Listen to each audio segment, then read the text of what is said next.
அஸ்ஸலாமு அலைக்கும் வரஹ்மத்துல்லாஹி வபரகாத்துஹு. இன்றைக்கும் ஒரு ஈஸியான புதிய ரெசிபியோடு வந்திருக்கிறேன். இன்றைக்கி நான் எங்களோட ஊர் ஸ்பெஷலான பிலாக்கா சோறு எப்படி செய்தேன்றதை தான் காட்ட போகிறேன். இது ஒரு ட்ரெடிஷ்னல் குக், நல்ல டேஸ்டியாக இருக்கும். வாங்க வீடியோக்குள்ளே போகலாம். இதுக்கு நான் ஒரு முழு சைஸ் பிலாக்காவில் இருந்து கால் பாதி ஒன்று எடுத்துக்கிறேன். நான் முதல்ல பிலாக்காவை க்ளீன் பண்ணிக்கொள்கிறேன். கைக்கு நல்லா தேங்காய் பூசிக்கொள்ள வேணும். அதோட கத்திக்கும் தேங்காய் பூசிக்கொள்ள வேணும். அப்போ தான் அதில் இருக்கிற பிசின் ஒட்டாமல் க்ளீனாக எங்களுக்கு அதை கட் பண்ணி எடுக்க வசதியாக இருக்கும்.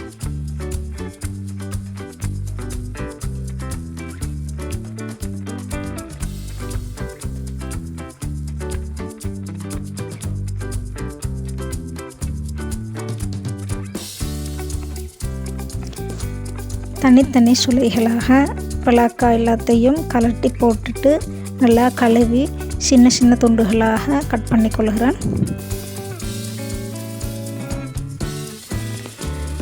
பிலாக்காவை சின்ன சின்ன துண்டுகளாக கட் பண்ணி கொண்டால் தான் எங்களுக்கு அது வெந்து வரும்போது நல்லா கரைஞ்சி டேஸ்ட்டாக வரும். இல்லாட்டி சுளைகள் துண்டு துண்டாக அப்படியே நிற்கும். அப்போ நாங்கள் கட் பண்ணி எடுத்துக்கொள்வோம். இன்றைக்கு நான் பிலாக்கா சோறு செய்ததுக்கு மாட்டோட குடல் பாபத்து எடுத்துக்கிறேன். நல்லா கழுவி சின்ன சின்ன பீஸாக கட் பண்ணி எடுத்துக்கிறேன். இதை நான் முதல்ல ப்ரெஷர் குக்கரில் போட்டு வேக வச்சுக்கொள்கிறேன். கட் பண்ணி கழுவி வச்சுக்கிற குடல் பாபத்து 500 கிராத்தையும் ப்ரெஷர் குக்கரில் போட்டு 1 கப் அளவு தண்ணியும் தேவையான அளவு உப்பும் சேர்த்துக்கொள்கிறேன். கூடவே கருவேப்பட்டை 2-3 பட்டை, புளி டேஸ்ட்டுக்காகவும் குயிக்காக வேகிறதுக்காகவும் குரக்கா துண்டில் ஒன்று சேர்த்து மூடி ப்ரெஷர் குக்கரில் போட்டு வேக வச்சுக்கொள்வேன்.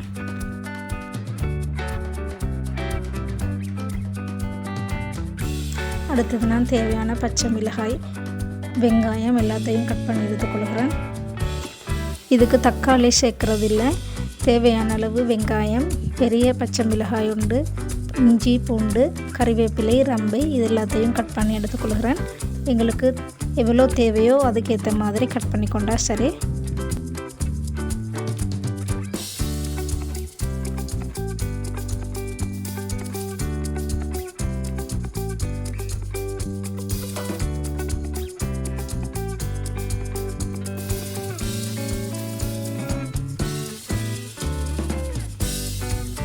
இந்த பிலாக்கா சோறு செய்கிறதுக்கு கட்டாயம் தேங்காய் பால் சேர்க்க வேணும்.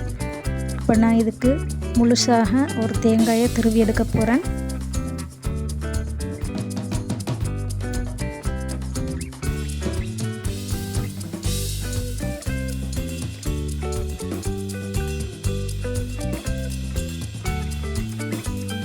திருவின முழு தேங்காயிலும் இருந்து முதலாவதாக எடுக்க போகிற கட்டிப்பால் ஒன்றும், 2ஆவதாக எடுக்க போகிற தண்ணிப்பால் ஒன்றும் எடுத்துக்கொள்ளணும். தேங்காயில் இருந்து மேக்ஸிமம் எவ்வளவு 2ஆவது பால் அடிக்கலுமோ அவ்வளவு புளிஞ்செடுத்து கொண்டால் நல்லா அரிசி வேகிறதுக்கு தேவையான அளவுக்கு பால் தேவை.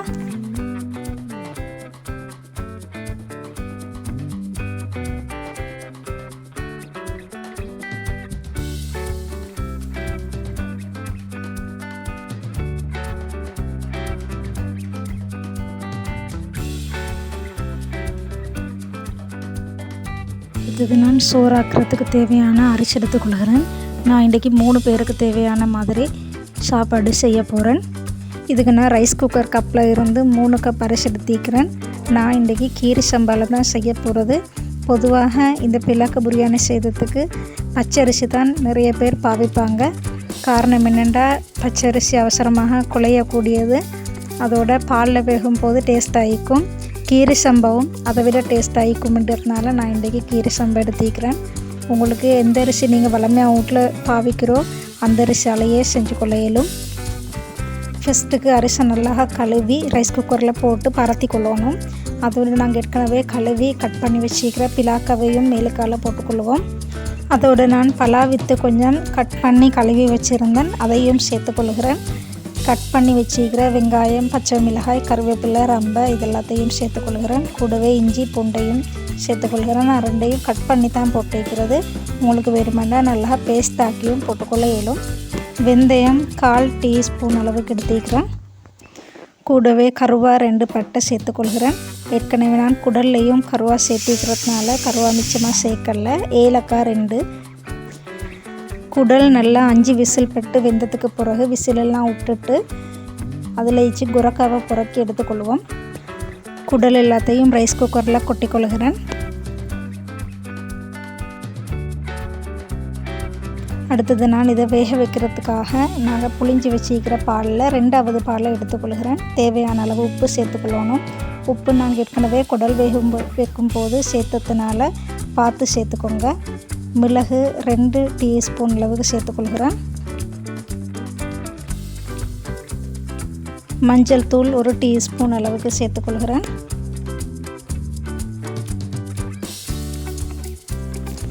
அதோட மசாலா பவுடர் 3 டேபிள் ஸ்பூன் சேர்த்துக்கொள்கிறேன். ஏற்கனவே நான் சுருள் பிலாக்காவுக்கு செஞ்ச மசாலா பவுடர் ஃப்ரிட்ஜில் இருந்தது, அதை தான் சேர்த்துக்கொள்ள போகிறேன். டிஸ்கிரிப்ஷனில் லிங்கை கொடுக்குறேன், செக் பண்ணி பார்த்துக்கோங்க.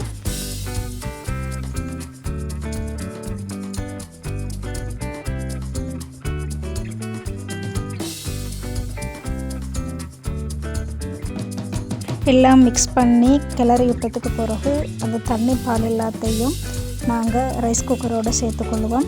அரிசி, பிலாக்கா, குடல் எல்லாத்தையும் வேக வைக்கிறதுக்காக தண்ணி பால் எல்லாத்தையும் சேர்த்துக்கொள்ளணும். நாங்கள் வீட்டில் சோறு சமைக்கும் போது எவ்வாறு தண்ணி சேர்த்துக்கொள்வோமோ அதே அளவுக்கு நாங்கள் தண்ணி பால் சேர்த்துக்கொள்ளணும். ரைஸ் குக்கரில் சட்டியை வச்சு ஆன் பண்ணிக்கொள்கிறேன். ரைஸ் குக்கர் ஆட்டோவாக ஆஃப் ஆகினத்தோடு நாங்கள் திறந்து பார்த்தா நல்லா வெந்திக்கும். நல்லா கிளறி பிலாக்கா எல்லாத்தையும் கடைஞ்சி கொள்ளணும். பிலாக்கா எல்லாத்தையும் நல்லா கடைஞ்சி விட்டதுக்கு பிறகு ஏற்கனவே பிழிஞ்சு வச்சுக்கிற தலைப்பால், ஃபஸ்ட் பால் எல்லாத்தையும் நாங்கள் இதோடு சேர்த்து நல்லா கிளறி கொள்ளணும். ரைஸ் குக்கர் பாம்லேயே இருக்கட்டும், ஆன் பண்ண தேவையில்லை. நல்லா கிளறி விட்டதுக்கு பிறகு மூடிக்கொள்ளுவோம். ரைஸ் குக்கர் ஏற்கனவே சூடாகவே இருக்குது. அந்த சூட்டுக்கே எங்களுக்கு தேவையான பதத்தில் பிலாக்கா வெந்துடும்.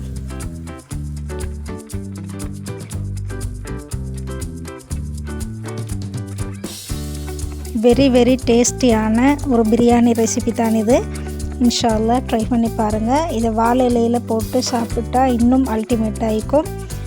இன்ஷா அல்லாஹ் இன்னும் ஒரு ஈஸியான ரெசிபியோட சந்திப்போம். அஸ்ஸலாமு அலைக்கும்.